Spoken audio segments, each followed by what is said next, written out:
morning, everyone. Thank you very much to EU Electric for having organized this debate, a very important debate. Just a few words of introduction in order to put the study that we're going to discuss today in the proper context. I think that here at EU Electric, we all support the effort Europe is doing in order to carry out decarbonization. We share the vision of accelerating the CO2 emission reduction by 2030. We are very much confident that our system, our companies may deliver in terms of investments, in terms of renewable deployment, in terms of decarbonization through electricity. What is lacking today is the definition of a new market design. That's very clear to us. We are operating in a market which was created basically 20 years ago, based on the idea that an optimal short-term organized dispatching was the right way to promote a market signal and competition, basically among fossil-fueled power plants operating into the European market. A lot of work has been done in this direction.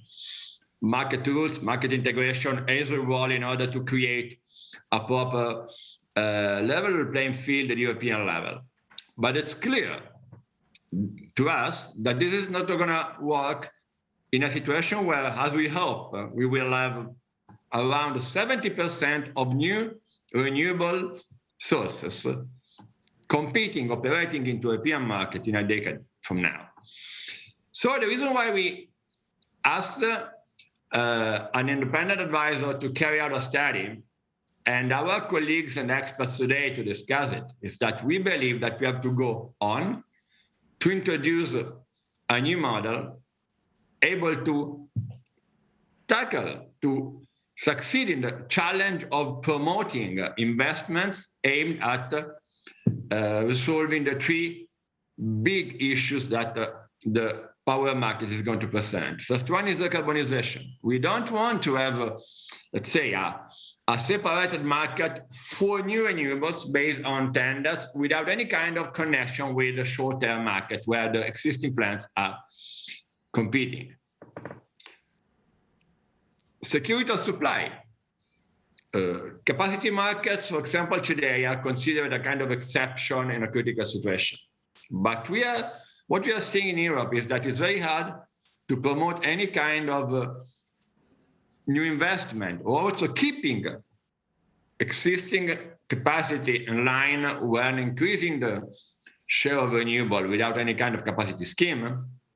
Third, flexibility. Flexibility may mean backup guaranteed by existing power plants or by new flexible power plants, or promoting storage, advanced storage. So the study that will be discussed today will present some solution, but what we believe as an L is that a very important point here is not to discuss the solutions, but to create a clear consensus that there is a problem, that there is a starting point, that there is a problem that must be fixed, that a discussion has to be opened up today involving operators, regulators, and of course, the European Commission. Thank you very much, Guido Bertoni, for having accepted the invitation to take part in this meeting with us. This is the context. Again, thank you very much to all of you for your participation, and I'm pretty much sure that this will be a very fruitful discussion with important proposals for the next future. Thank you very much.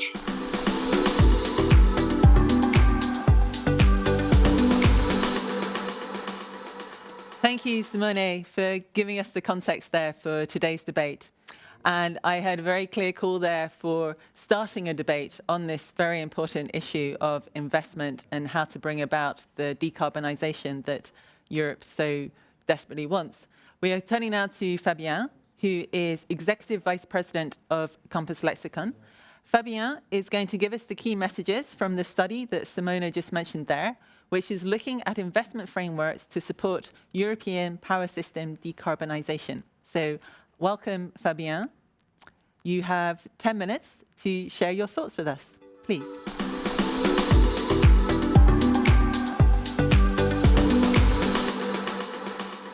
Well, thank you, Shimon, for the kind introduction. And I'm grateful to Enel and Eurelectric for the opportunity to present this study.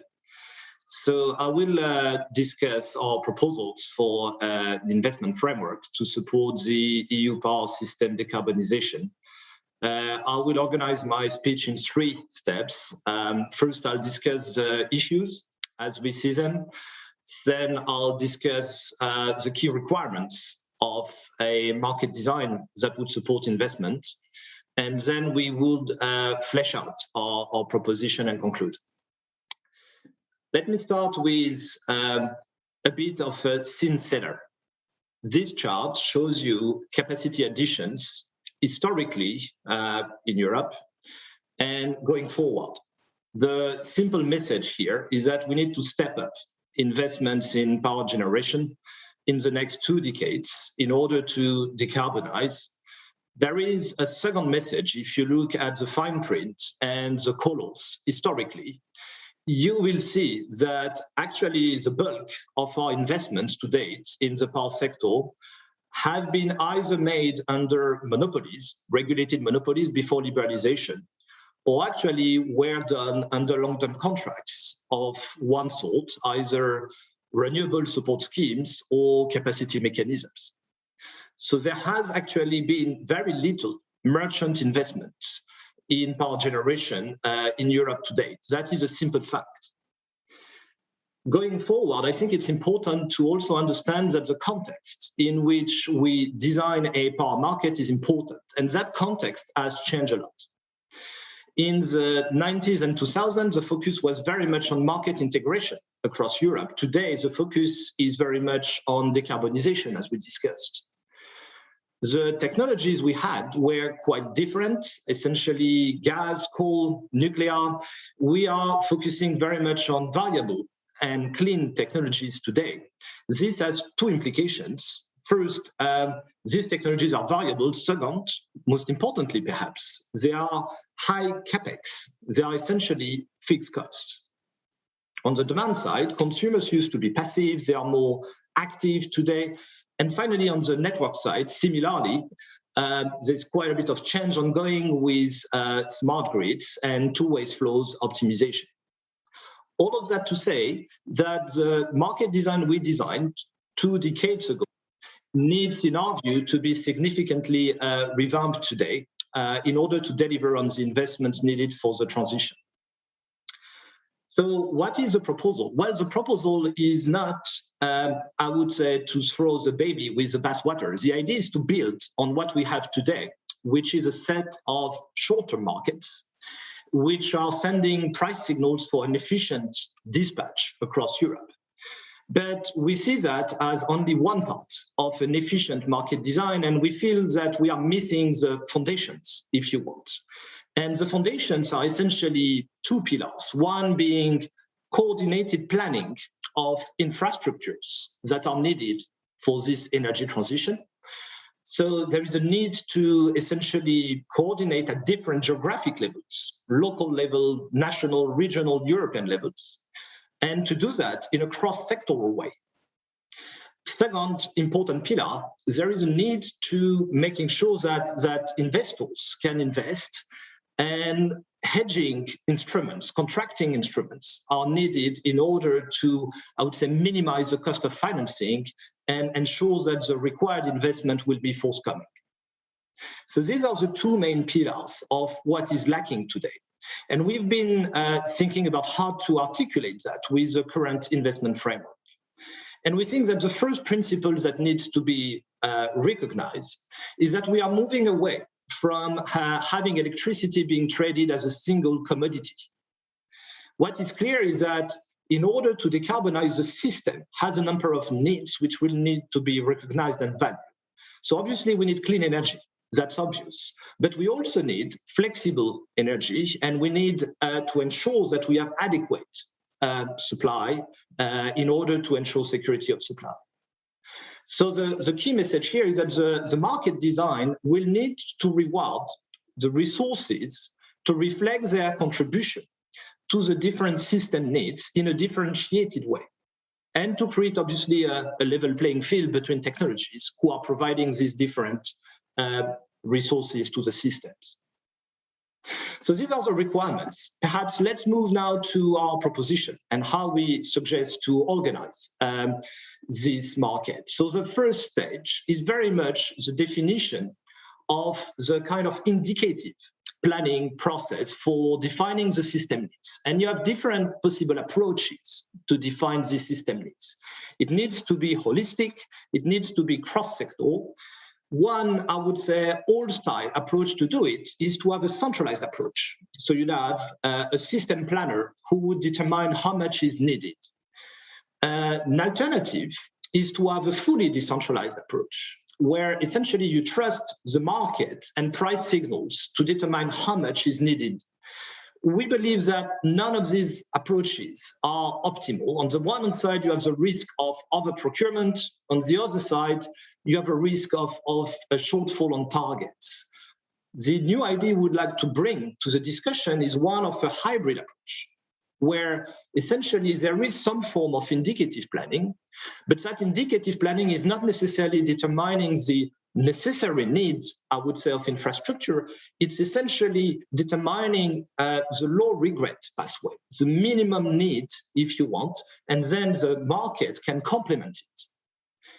Let me perhaps explain a little bit more how this can work in practice. So you find, again, our three model approaches, the centralized ones, the decentralized, and the hybrid investment model.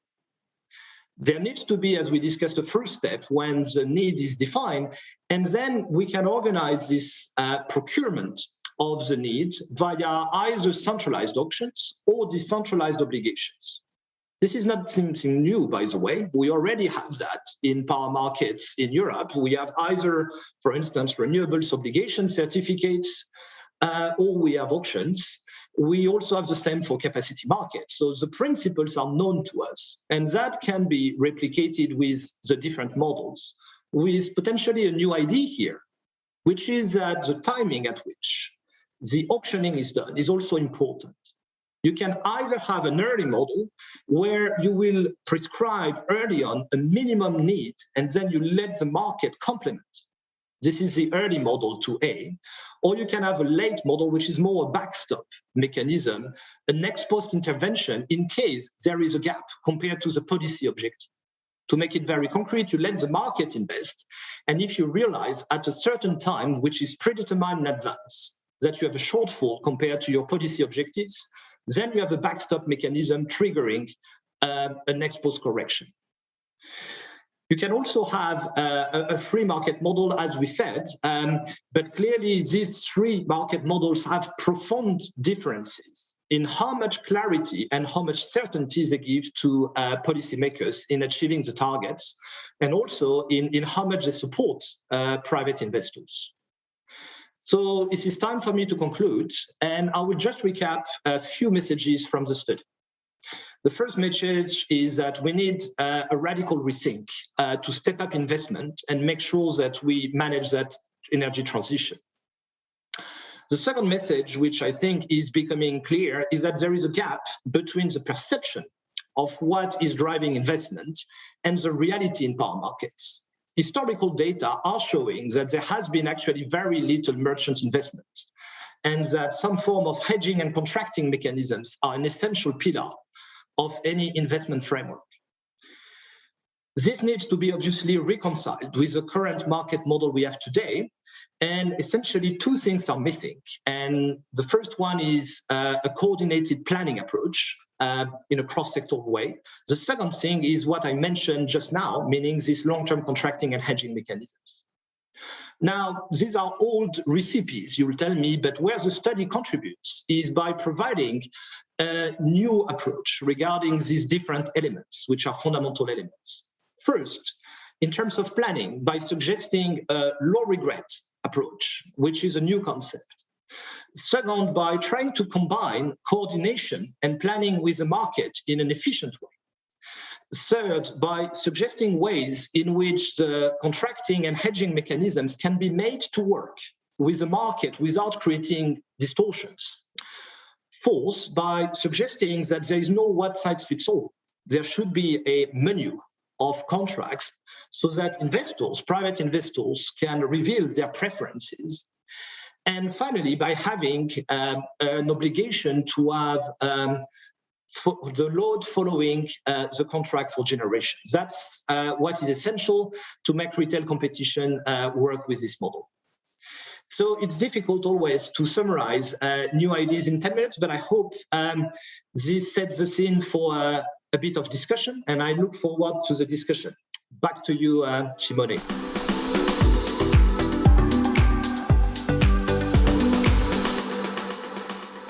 Thank you, Fabien. There were some very interesting ideas there. For example, on the need for a more structured hybrid approach and on long-term contracting mechanisms to help with hedging. And I just wanted to ask, is the study and the presentation, are they available somewhere? Where can people find that? Well, thank you, Siobhan. And we will be obviously happy to share the study as well as any supporting material we have developed on our website, as well as Simone may confirm potentially on the NL side. Thank you. That sounds great. So thank you, Fabien. We are going to move now to our next speaker, but stay with us, Fabien, and we will come back to you with some questions and comments later in the session. So our next speaker is Guido Bottoni, who is a senior advisor on the green transition and energy system integration policies at the European Commission's Energy Department. Welcome, Guido. You have 5 minutes to share your thoughts with us. Yes, good morning. Thanks for the invite to this session. My today's task here is to offer a reasoned response to a key question. Do we actually need an investment framework to foster the renewable energy and electricity uptake, the RES-E uptake? My response stands in the light of the European Commission's official policies, of course, and strategies available by now. Let me start from the energy system integration strategy adopted last July by the Commission. As everyone knows, the RES-E and correspondent electrification of the final users are the center of the ESI's pillar number 2, whereby it refers to a direct connection shaped as a large volume, efficient and short value chain between a huge development of RES-E at the upstream side, both wind and solar, both onshore and offshore, on one side, and on the other side, a massive electrification of usages through the electricity carrier. In other terms, the idea behind pillar number 2 is to strongly integrate RES-E investments one-to-one with any possible demand sector, should it be efficiently electrified, of course. In addition to that, also the so-called indirect electrification of the sector integration, so pillar number 3 of ESI, requires additional effort on RES-E uptake in order to partially support the decarbonization via renewables of the molecule world, say renewable hydrogen and its correspondent derivative fuels, the so-called e-fuels. Additionally, or additionality would imply further investments in RES-E without disturbing the decarbonization of the electrification as per pillar number 2. This chunk of investments in RES-E could only be done if the market context is supportive of the investments themselves. A major problem here is, of course, relevant to the licensing, permitting procedures, but also with the de-risking of the investment profiles perceived by the market participants and investors. The role of the policymakers here is to abolish or mitigate at least barriers for the investment uptake, but also to fill in the gaps. Again, the same strategy states that an integrated energy system is such whether its market design and market context result adequate and fit for purpose. in the case of pillar number 2, to support investments, namely RES-E investments. Adequacy in the energy jargon in the clean energy package has got a specific meaning. More on the quantitative side, it has the ability to cover demand with adequate supply. But let's take fit into account. Fit goes with for purpose, fit for purpose. And the measure of the purpose nowadays is the ESI and as an energy flagship under an European Green Deal. Also, market context gets a broader sense with respect to the market design enshrined into the clean energy package. The latter acts as an awesome foundation also for the European Green Deal combined with the energy system integration policies. So the market context, according to energy system integration strategy, shall be de-risked from all those risks which cannot be efficiently dealt with by the market participants. Therefore, any proposal like the one we have learned about today shall be measured and acknowledged in terms of its momentum and effects to mitigate external risks to market initiatives for the investments in RES-E to burgeon. That's my response so far. I stop here. I'm looking forward to listening to the panelists. Thank you. Thank you, Guido, and we look forward to hearing more on that. These are clearly interesting times to be making energy policy. So please stay with us, because as with Fabien, we will come back to you later in the session.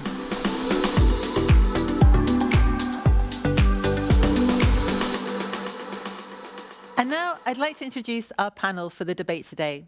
We have Katherine Bobby, who is Group Strategy Senior Vice President at EDF, Larry Jarvenpa, who is Head of Market Intelligence at Fortum, Leonardo Meus, a professor at the Florence School of Regulation, and Christof Christoph, Head of Electricity Department at the EU Energy Regulatory Agency, ESA. Welcome to you all. Thank you for coming. Now, I'm going to start with a question for Katherine. We just heard from Guido there about the EU policy goals, such as energy system integration and the need for more renewables. But what's the big picture here for the power sector?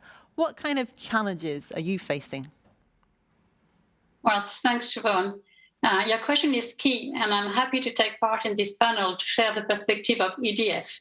As a company, we are committed to reaching carbon neutrality by 2050 and to be an enabler of the EU's fight against climate change. I would first like to highlight the key role of electricity to reach carbon neutrality and the at least minus 55 target by 2030. To fight against climate change, we need to drive down CO2 emissions, and so we must drastically reduce fossil fuel consumption. And that is a huge challenge, as they represent 80% of energy consumption in the world. So we need to consume less energy, but also to consume better energy that emits no CO2. We must switch fossil fuel uses in all sectors of the economy, building, transport, industry, to a carbon-free solution. Electricity has a major role to play because it is a significant means of energy efficiency. For a same use, using electricity instead of fossil fuel can reduce energy consumption by a factor of 3. And electricity is also a means of decarbonization because we know how to produce electricity without emitting CO2 with mature technologies, nuclear and renewable. To reach carbon neutrality, as Fabien explained a little earlier, the power sector needs to ramp up its investment. We need to invest much more than today. First, to meet the increasing power demand, and also because we have in front of us the phase out of coal and some existing nuclear assets in Europe.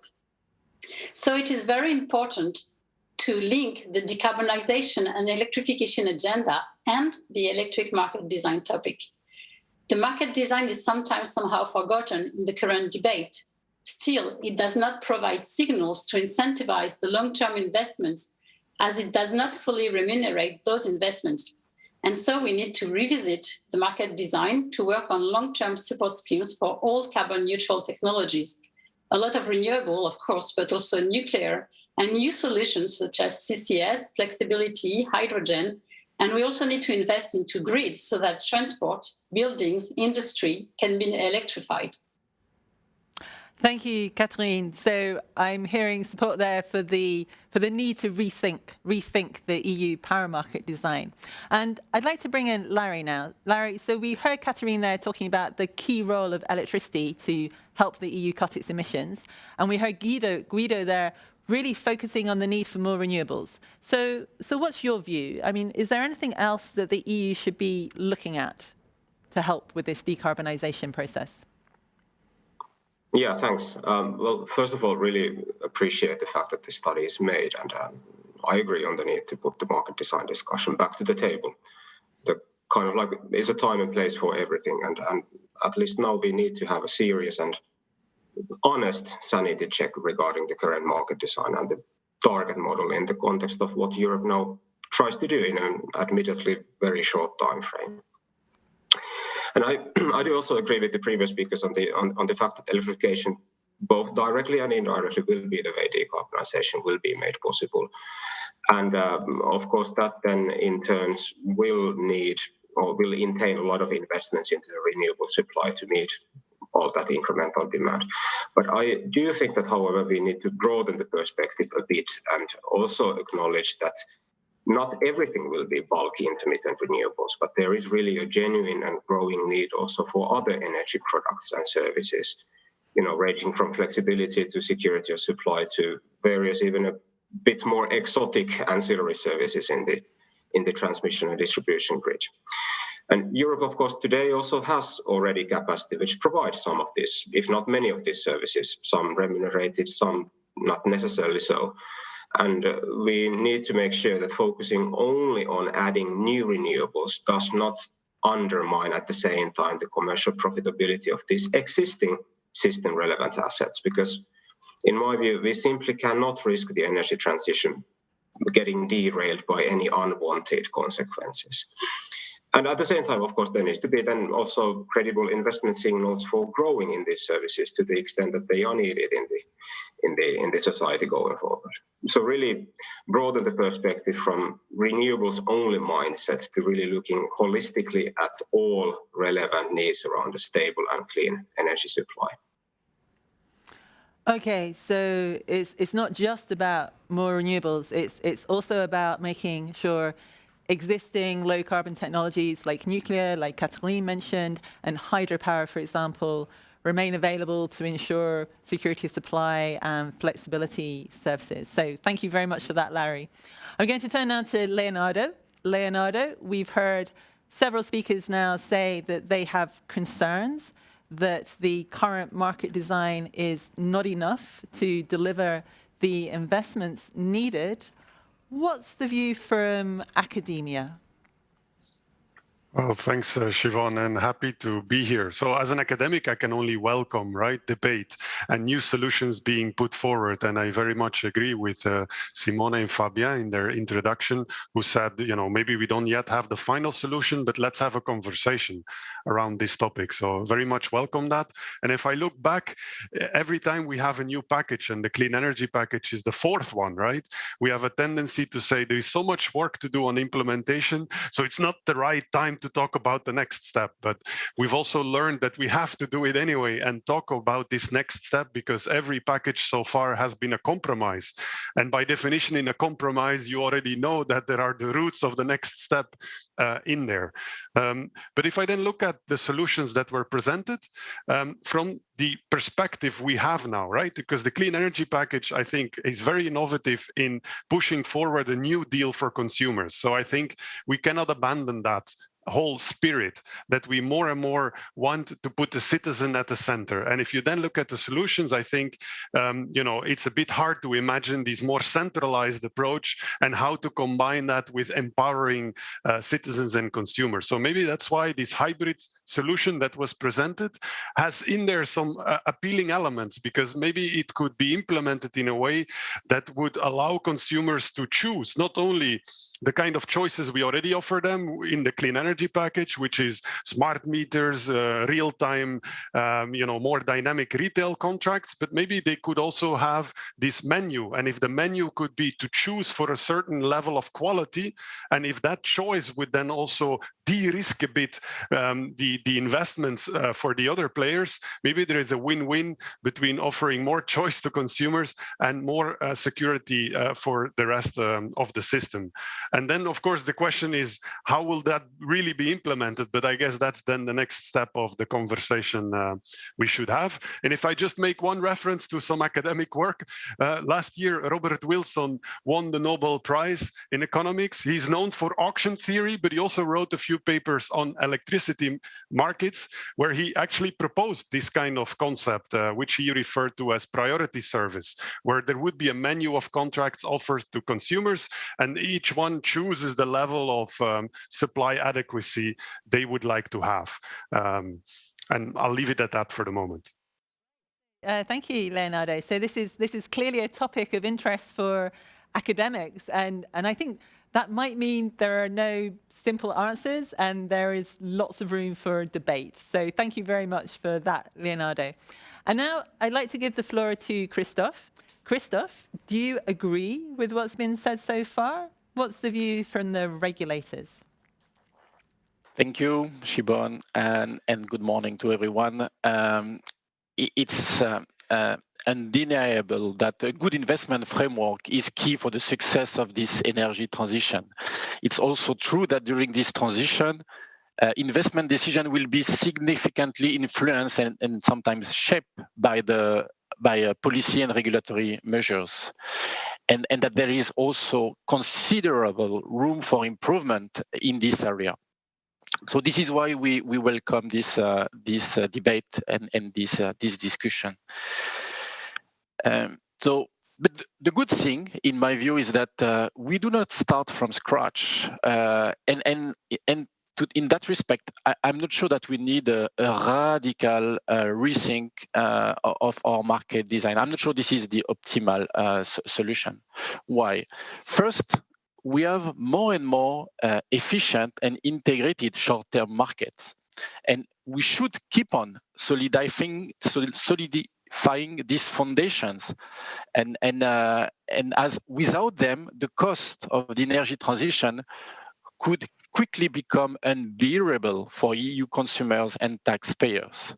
So I think we should maintain this focus on the market integration of intraday and balancing market. We should maintain the pressure on TSOs to increase cross-border capacities, to redefine the bidding zone configuration to make the market internalize the costs of congestion in the network, and also to give good incentives to invest where this is the most efficient. We need to keep on monitoring the barriers to efficient price formation, barriers to new entrants and innovative solutions. We need to strengthen the requirement for TSOs, for strong TSOs coordination in all time frames, but in particular close to real time. And we also need to keep the focus to ensure that the future uptake of demand side flexibility. Second, we have with the European Resource Adequacy Assessment, which is a new feature of the clean energy package. So we have with this era a new and promising tool to identify potential resource issues at EU level for the next 10 years. This is an important tool. We should not underestimate the importance of this tool that member states will have to follow at national level, and also whose methodologies and results will be approved by ACER every year. I think through this approval process, I think that we have a strong leverage to make this exercise as transparent, coordinated, and consistent as possible. The third thing is that we have a clear regulatory framework to address identified resources issues, with a strong supervisory role for the European Commission. They are first to review all the implementation plans to eliminate regulatory distortion and potential market failures. The European Commission has also the role to approve the capacity mechanism adopted by member states to address their remaining resource concern issues. So with this regulatory framework, the European Commission has the tool to minimize the distortion, to ensure consistency and efficiency, and the efficiency of all these regulatory interventions. My third and final message, and I think this was mentioned by Katherine, we can define and implement the most effective investment framework to address this challenge, this wall of required investment for the next decades. But we need at the same time to implement an at least as effective as possible regulatory framework for grid development. We all know that despite sometimes the best political intention, it's not always easy to overcome these barriers, this local opposition to grid development. We also know that the existing regulatory framework for grid development is sometimes subject to strong political consideration, that the efficiency concerns are not always the priority and are sometimes overlooked. Okay. And, thank you, Christoph. I'm sorry, I think I'll come back to you, but let's just move on a little because I want to give the other panelists some time to react and respond as well. So thank you very much, Christoph. So I'd like to come back to Katherine, and this is actually going to be a question for everyone, but I'd like to start with Katherine. So Katherine, if we imagine that you could change the current rules, and we heard Christoph there saying it's a bit too early, but this is what we're here to do. We're here to talk about it. So what specific things would you like to see as part of an additional regulatory framework for investment? Well, sorry. As Fabien recalled, the current market design was put in place with two main objectives. The first one was to ensure optimal short-term dispatch, and I agree with Christoph that we need to keep the short-term market, it works well. And the second objective was to provide signals to incentivize long-term investment. But today, those long-term investment signals are not there. And so the electricity market design is not fit to achieve the deep decarbonization. Today, 80% of the investments are renewable capacities benefiting from a range of support schemes. I think we should have a market which enables to accelerate these investments in renewable, but also which incentivize all carbon neutral investment in line with the new decarbonization objective, and also ensuring security of supply, resilience, and affordability for consumers. And so to achieve this, I would like to share a set of key principles for this investment framework. The first principle, I'm in line with the proposal made by Fabien. We need an investment framework that allows a more coordinated approach at the national and EU levels and based on long-term contract mechanism. And those long-term contracts need to be available for all carbon neutral technology. We have a huge challenge ahead of us. We also have a lot of uncertainties. And so I think we need to adopt an open-minded approach with regards to technologies and solutions. We will need renewable, but also nuclear, CCS, carbon neutral thermal, flexibility, hydrogen. The second principle is that these long-term contract mechanisms make it possible to lower capital costs in a market where all investments are capex intensive. Therefore, it ensures an energy transition that is massively cheaper and therefore better for the consumer. And the last principle is that carbon pricing has to be a building block of a functioning investment framework. And to that regard, the upcoming revision of the EU ETS, I think, is an opportunity by adjusting the starting point and the trajectory, by modifying the parameters of the stability reserve, or even by introducing a minimum price for CO2, more visibility can be given to investors, and it will reduce the risk and the cost of capital further, and that also ultimately benefits the consumer. Thank you, Katherine. And so you touched there on some points which are not directly related to market design, but which are going to change. For example, the upcoming proposals to change the emissions trading system. So, Larry, if you have a wish list, what would you like to see in order to help the investment framework? Well, maybe to complement what has been already said, actually, I think that we should not really underestimate the role of infrastructure and demand. Because really, no matter what kind of supply-side investment framework one has in place, it really does not make a difference to decarbonization if clean energy cannot be moved from supply sources to demand sinks. And today, the unfortunate fact is that there are actually quite many places in Europe where the energy infrastructure is not in a shape where it should be given the decarbonization challenge and context, which then obviously undermines both the investment climate, but also ultimately, as said, can jeopardize reaching the decarbonization targets themselves. And secondly, I think we have now a bit taken for granted that electricity demand will grow in the future. Yes, it will, but only if there are right incentives to switch from fossil energy to using clean one. And these incentives should first and foremost make electricity competitive and soften the required investment cost on industry and also on individual levels. So really the societal planning goals and the regulational framework should not only cover the supply side, but really the whole package, supply, demand, and the glue between those, i.e. the infrastructure.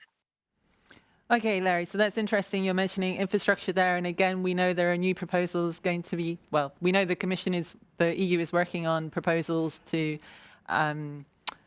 work on improving infrastructure with the 10E regulation. So I'd like to turn back now to Leonardo and Christoph. Leonardo, do you have some thoughts on what's been said so far or what else is needed for the investment framework?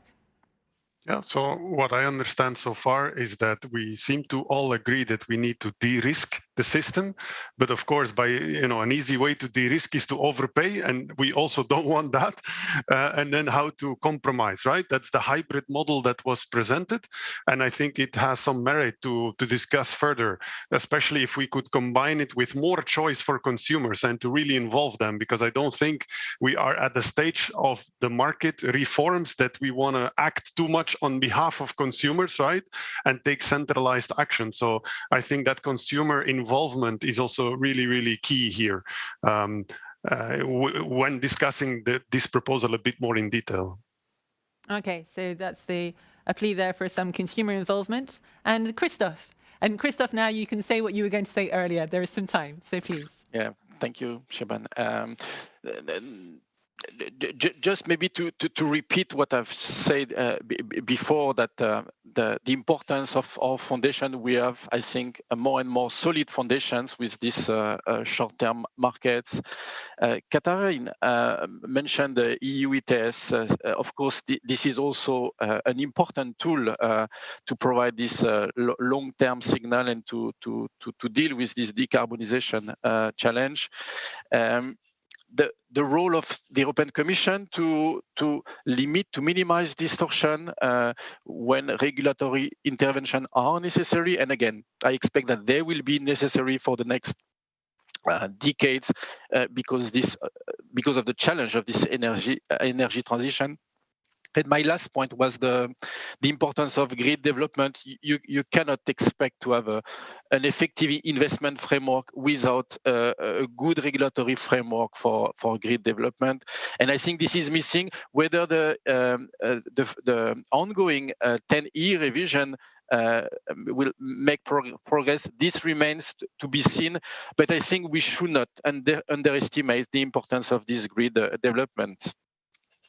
Thank you, Christoph. So actually, we do have a couple more minutes. So if the panel is happy, I would just like to go around one more time, but just a brief final word on whatever it is that you really want to leave people with when they leave this session. So a brief final word from, starting again with Katherine. Well, yes, just I think the main point is I think that we need to start working now. I think we shouldn't lose time, and we have a huge challenge ahead of us. And if we don't want to risk losing the bet on decarbonization and security of supplies, we need to start working now on this long-term framework for investment in Europe. Okay, perfect. So we need to act quickly. Larry? Yeah, I think much has been said already, but really compliment on what Katherine said already. So really start now and look at the whole package from all of the angles, not only renewables, but all adequate sources of supply. And don't forget the demand incentives, and don't forget the infrastructure that connects supply and demand together. Okay, start now. Look at everything. Leonardo? So yeah, I think the proposal is appealing. So let's discuss the details of the implementation, right? Because I'm a bit also interested in that, right? I'm appealed to the idea of menu of contracts. So I look forward to see the details of the study also, which will be available now. So I will be happy to read it. Thank you, Leonardo. And that will be a good segue because I'm going to come back to Fabian in a moment. But Christoph, the final word, brief from you.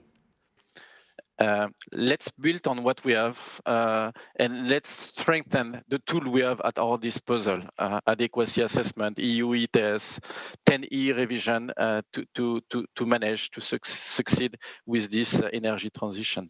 Okay, perfect. So work with what we have, but also work quickly. That was a very, very interesting debate, and I thank you for all your insights there. What I'm going to do now is I'm going to bring Fabien back in. So that's the end of the panel debate. I'll bring Fabien back in, and we can hear some comments from Fabien based on what we've heard so far. Well, thank you, Siobhan, and thank you to all. It's been a great discussion. I take away a few messages. First, I think there is an agreement that we need to do something to support investment and to de-risk. But there is also an agreement that long-term contracts and planning are not a miracle solution, and we need to very carefully think about how they interplay with the market. And I think where we try to have a contribution in this study is precisely on that interplay between careful planning, a holistic approach. I think it was mentioned that we need to look at the whole package. Consumers are very important, infrastructure, and at the same time, consider how these de-risking mechanisms can work hand in hand with the market. The objective is to avoid any distortions in the market, and the objective is to allocate risk efficiently to those who are best able to bear them. That is the most efficient way if you want to reduce costs for investment and for consumers. So I'll be happy to share more details on the study. We obviously have only presented a snapshot today, and I look forward to more discussions and more debates with you all and the broader community of stakeholders. Thank you very much, and back to you, Siobhan. Okay, Fabien, just one quick question. Sorry, one quick question, Fabien. How do you see the timing working? We heard several speakers saying that we needed to act quickly, and then we also heard Christoph saying we need to work with what we have. So do you have any thoughts on the timings? Absolutely. I mean, I cannot agree more that this is a top priority. I mean, investments in capital-intensive technologies take time, and therefore we need an investment framework to be able to meet our deadlines. You know, the objectives in 2030 for the decarbonization of the power sector and the rest of the economy, and then carbon neutrality by 2050 rely on our ability to put in place an investment framework right now. The good thing, as I think Christoph and others mentioned, is that we are not starting from scratch. We have already something we can build on. And I think what we just need is concretely a reality check. We need to realize that investments are not just driven by the market. Contracts and planning and infrastructures are essential in order to steer our energy mix and our infrastructure towards decarbonization. That's brilliant, Fabien. Thank you very much for summing us up there. So thank you, Fabien. And as our final speaker, I would like to invite Guido back onto the screen to give us some final thoughts on what he has heard so far. So just to recap, Fabien was summarizing there, we need to start now and work with what we have. Okay, so I'm coming back to my work with two major thoughts from this discussion. One is this: there is, I think, a large agreement that we have to recognize that the current market design with the clean energy package is a foundation, as I said, or more than that, is a springboard on which we have to build, let's say, the next development. So this is, let's say, a major takeaway I have from the discussion. The second thought is that, of course, we are now willing to proceed further with the renewable investment in electricity. And now we have another, let's say, target. We have to examine the market context in order to see, this is the key word, if we can de-risk, let's say, all existing risks which cannot be dealt with by renewable investor, by renewable participants. And then I think we have, let's say, several mechanisms in mind that could be used to achieve this new, let's say, objective. But please take, let's say, the market design in the clean energy package as a springboard, and then having, let's say, a new mechanisms to be added upon in order to have this de-risking function. That's my takeaway, the second takeaway. Thanks. Excellent, Guido. Thank you so much for joining us and for sharing your insights there. I can see that there is clearly a lot more we could discuss here.